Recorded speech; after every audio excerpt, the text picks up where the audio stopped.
Salam dostlar. Gəlin sizlərlə şərt budaq cümləsinə baxaq. Şərt budaq cümləsi 4 növə bölünür. Zero, conditional first, conditional second and conditional third. Bir də mixed conditional var. O bizim testlərimizə düşmür deyə burada qeyd eləmədim, amma daha sonra cədvəldə göstərəcəm. İlk öncə zero conditionaldan başlayaq. Zero conditional general truths, yəni ümumi həqiqətlərdən, yəni faktlardan danışarkən biz zero conditionaldan istifadə edəcəyik. Həmişə doğru olan faktlar və qaydalar üçün istifadə olunur. Quruluşu olaraq if plus present simple, budaq cümlədə isə present simple veriləcək. Yəni nümunəyə baxaq. If you heat water, it boils. Əgər suyu qızdırsan, o qaynayır. Və real faktlar, real hadisələri göstərmək üçün hər iki tərəfdə present simple'dan istifadə edərək biz zero conditional formatını düzəldə bilərik. Daha sonra conditional first hissəsinə baxaq. Conditional first hissəsində real future nə deməkdir? Əgər biz gələcəkdə real və mümkün ola biləcək hadisələrdən danışmaq istəyiriksə, bu zaman first conditionaldan istifadə edəcəyik. Və quruluş belə olur. If plus present simple. İkinci hissədə isə sadə gələcək. Will plus verb veriləcək. If it rains, we will stay at home. Nümunədə verildiyi kimi. Əgər yağış yağsa, biz evdə qalacağıq.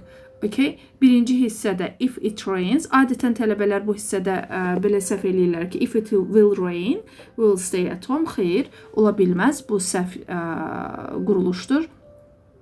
If-dən sonra heç vaxt biz gələcək zaman verə bilmərik. Yəni birinci tərəf, yenə təkrarlayıram, present simple-da olacaq. İkinci tərəf sadə gələcəkdə, yəni will və ya shall üstəgəl fail formatında veriləcək. Daha sonra conditional second-a baxaq. İkinci şərt budaq cümləsi real olmayan gələcəkdən və ya indidən bəhs edərkən istifadə olunur.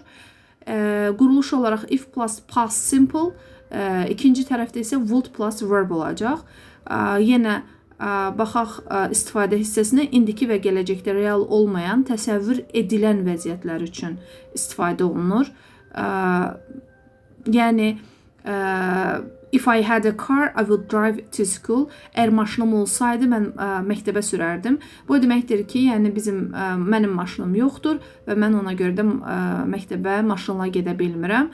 Və ya conditional second-dan bağlı əsasən ən çox bilinən cümlə formatı if I were you, sənin yerində olsaydım, I would go there, ora gedərdim. Burada sual verə bilərsiniz ki, niyə I ilə were işlənir? Əslində was olmalıdır, amma şərt budaq cümləsində was yerinə were işlətmək daha uyğundur. Çünki qeyri-real hadisədən danışırıq. Burada da formatda yəni düzgün olmayan format verməyimiz doğrudur. Was yerinə were işlətmək daha doğrudur. Çünki mən heç vaxt sənin yerində ola bilmərəm. Ona görə də heç vaxt ora gedə bilmərəm. Buna görə də second conditional unreal situation kimi tanınır. Third conditionalda unreal past. Fikir verin, conditional to-da unreal present future-dən danışılanda istifadə olunur.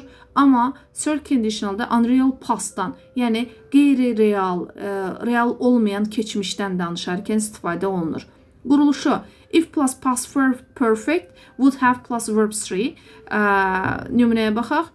If she had studied, she would have passed the exam. Əgər o oxumuş olsaydı, had studied, past perfect, she would have passed the exam. İmtahanı keçərdi.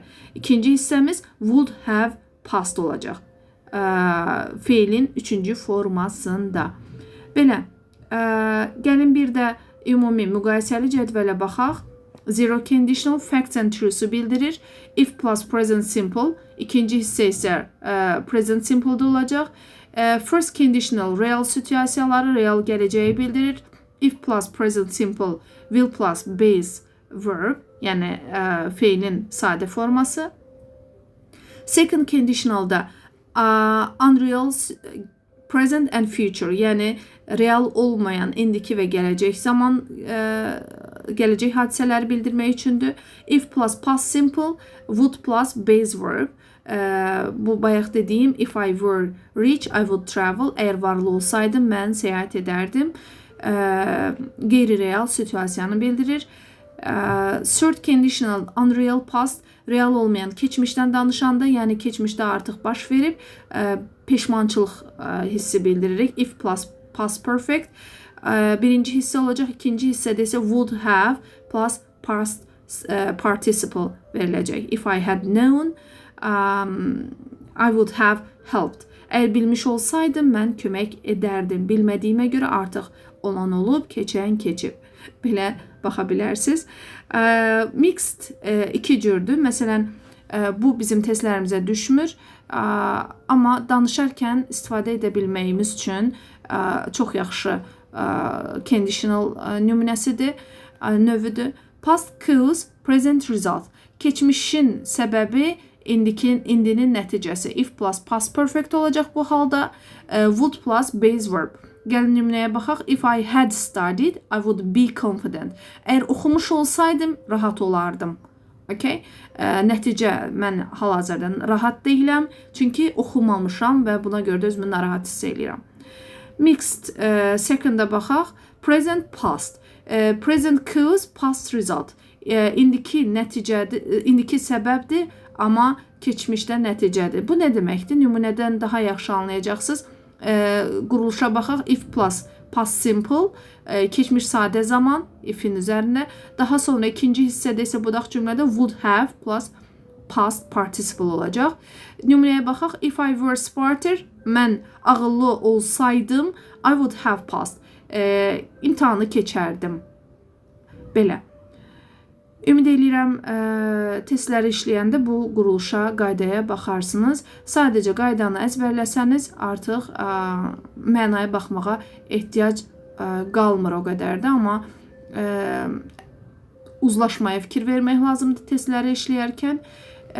Amma bəzi cümlələr, bəzi testlər tərcümə xarakteri daşıya bilər. Buna görə daha diqqətli olun deyərdim.